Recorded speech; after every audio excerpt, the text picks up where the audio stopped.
Shit's about to get real in New York.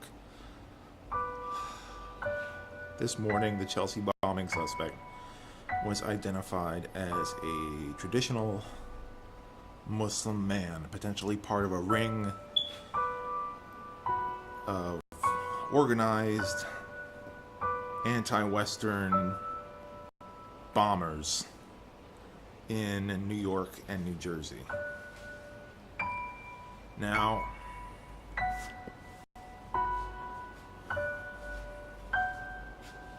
do I support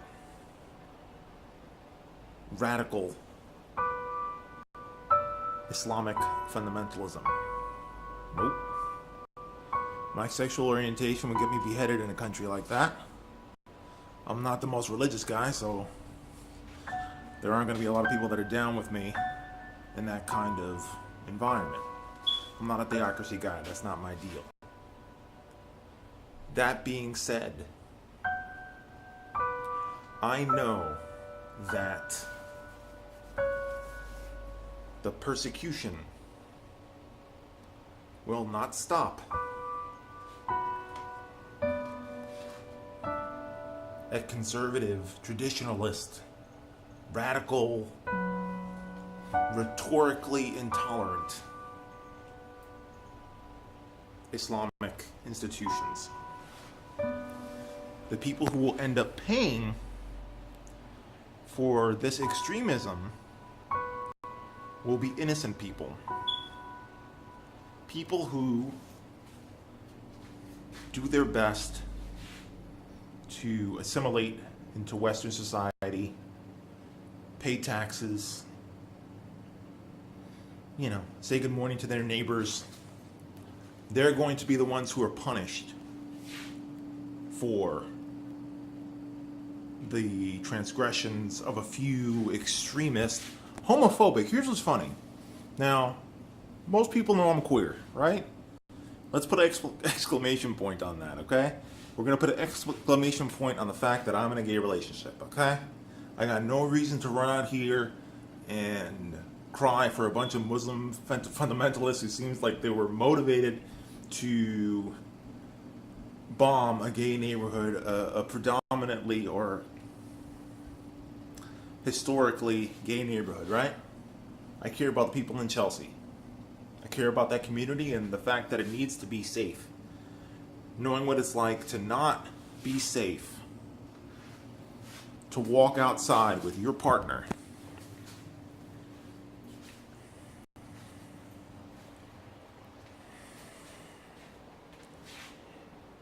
it gives me pause. But the people that are going to ride the wave of outrage over this terrorist attack, the ones that are going to ride the wave of outrage over Orlando into power, don't care about gay lives.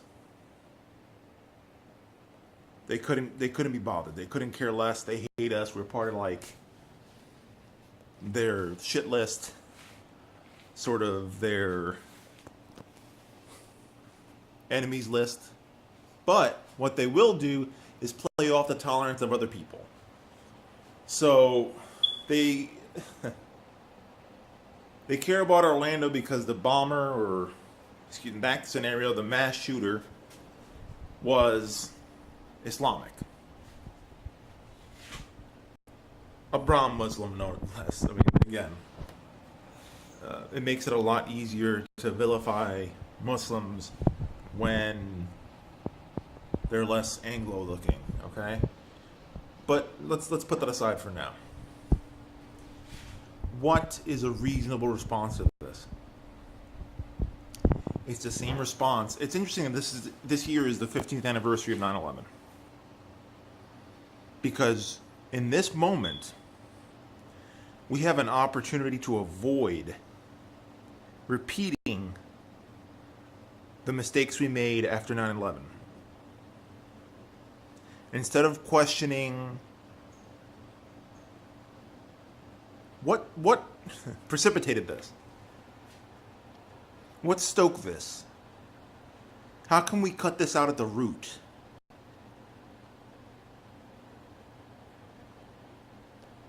What begets hatred? What begets violence?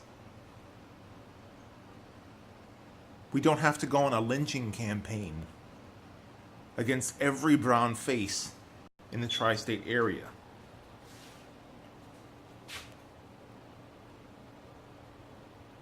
That's not New York. Or at least it didn't used to be. Fear makes people do weird things. Hatred makes people do weird things.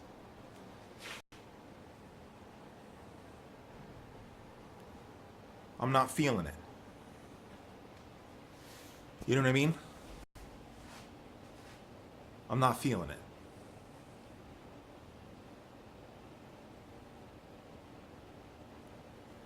If you care about the people that were injured in Chelsea, if you care about the people that were killed in Orlando by religious fanatics, prosecute those individuals to the full extent of the law, and think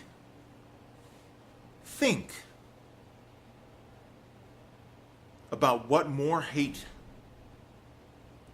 will bring into the world. Remember 9/11. Remember all the mistakes that were made. Remember all the people we put into power out of fear.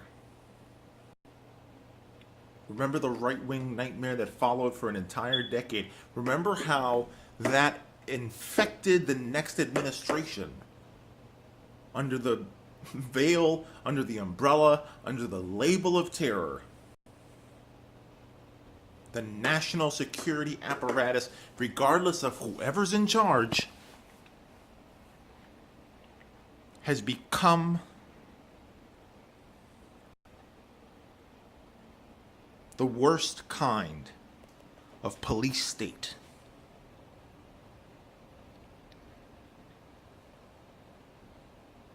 An organization that terrorizes citizens at home through a militarized police force, a de facto national police force. Organized through the Department of Homeland Security to attack the enemies of the powerful. When those enemies are Muslim, people say throw the book at them. Throw their rights out the window. Well, guess who's next? After 9/11, they said throw the book at them. Burn the place down. Forge a new constitution. The Patriot Act replaced our Constitution. Write a new Constitution.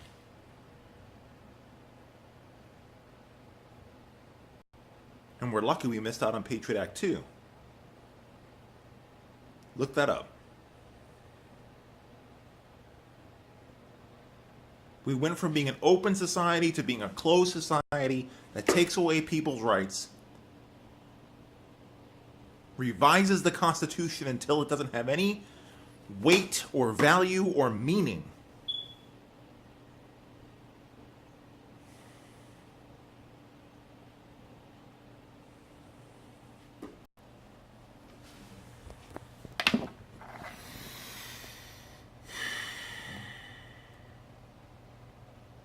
Once you go down that road, there's no coming back. They always start with a small fry. Undocumented immigrants, religious minorities,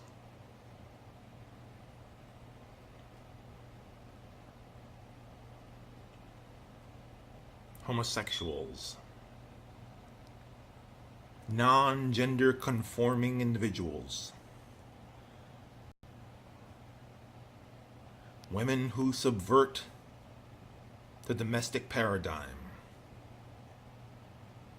But eventually, everyone becomes an enemy of the state. Anyone who wants to be free, cares about the freedom and safety of other people, becomes an enemy of a totalitarian state, of a national security state. That's a soft word for fascism.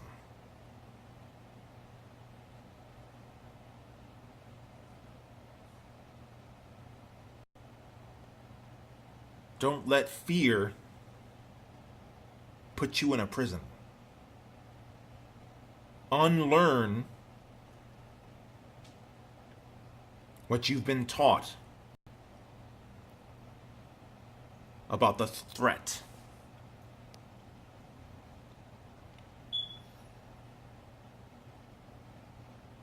If you want to get rid of a weed, you got to pull it up by the root. And the root is hatred. If you don't think anti-Muslim sentiment had any role to play in the Chelsea bombings, if you don't think the bombers internalized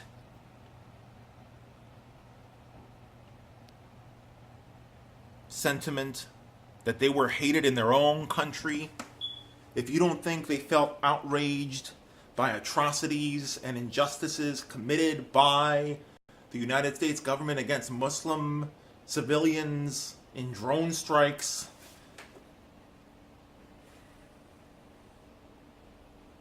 the war on terror bears bitter fruit. It begets terror. Only tolerance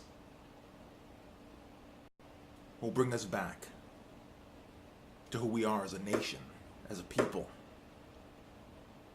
as a global community. You want to stop terrorism? Give people something to live for. Stop blowing their communities to shreds. Stop backing dictators in proxy wars.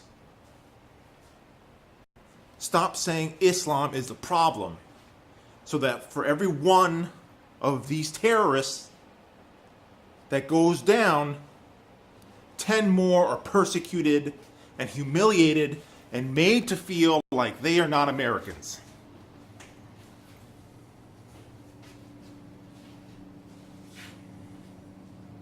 A terrorist is a criminal. He does not represent a group of people. This is not a war.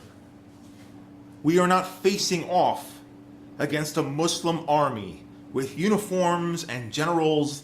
This is a cartel of violent criminals carrying out organized political crimes.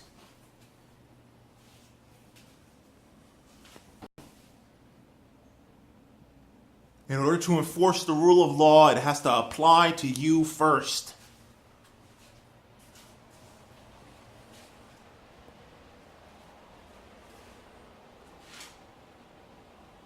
Think before you hate.